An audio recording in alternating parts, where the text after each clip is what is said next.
A todos nos importa que os nosos fillos reciban un ensino público da máxima calidade. Unha educación que non só transmita datos e coñecementos, senón que ademais forme en valores e os eduque como persoas.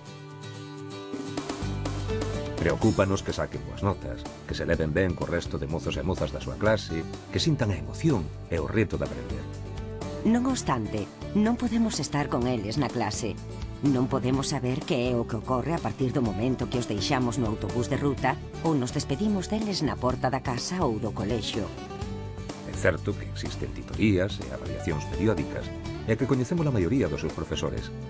Pero para moitos de nós, o colexio aínda está asociado aos recordos que, como nenos que fomos, conservamos dos nosos anos escolares.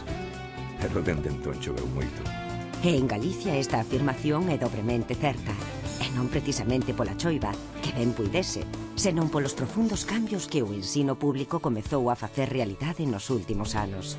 Cambios cara a unha educación máis solidaria, máis xusta, con máis medios e facilidades.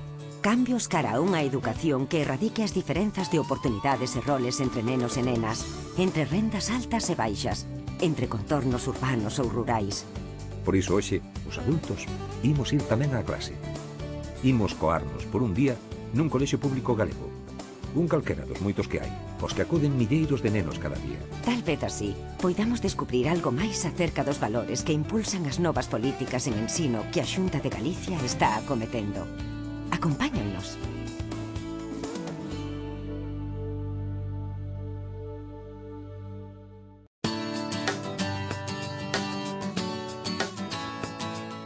Grazas a políticas como a de transporte escolar con acompañante, o ensino de idiomas e a informática, a gratuidade dos libros de texto, o servizo de comedor, hoxe, a educación pública galega garante un sitio para todos os nenos e nenas.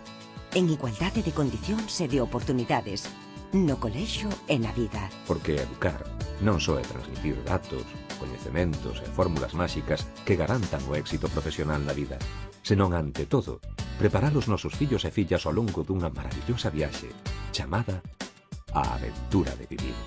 Inculcando valores máis que regras e disciplina, fomentando a participación na clase máis que a simple asistencia ás aulas, valorando non tanto as boas notas como a capacidade de reflexión, a capacidade de facer e facerse preguntas. E tendo moi claro que a verdadeira meta non é aprobar, senón aprender. Hoxe a educación ten que fomentar a tolerancia, a convivencia, a igualdade de roles e oportunidades para todo o alumnado. Unha educación pública, a galega, que iguala as persoas, porque a todos exixe o mesmo e a todos dá as mesmas oportunidades. Unha educación que, sen renunciar á nosa identidade, aposta pola universalidade, impulsando o coñecemento global e o ensino de idiomas. Que sabe aproveitar as vantaxes pedagóxicas que posibilitan as novas tecnoloxías do coñecemento. Que apoia os pais na conciliación da vida laboral e familiar, impulsando os servizos de comedor e máis o transporte escolar con acompañante ou as actividades extraescolares. Que ten en conta a todos os protagonistas do proceso educador. Alumnado, profesorado, pais, nais e a propia sociedade. Que equilibra a accesibilidade e disponibilidade de recursos entre a Galicia rural e a urbana. En definitiva, que vai ver como no curso 2007-2008 a Xunta renovou o seu compromiso investidor para destinar máis e mellores recursos. Pois sabemos que non hai diñeiro mellor investido que o destinado á formación das nosas futuras xeracións. Grazas a todo isto, a educación está a cambiar Galicia.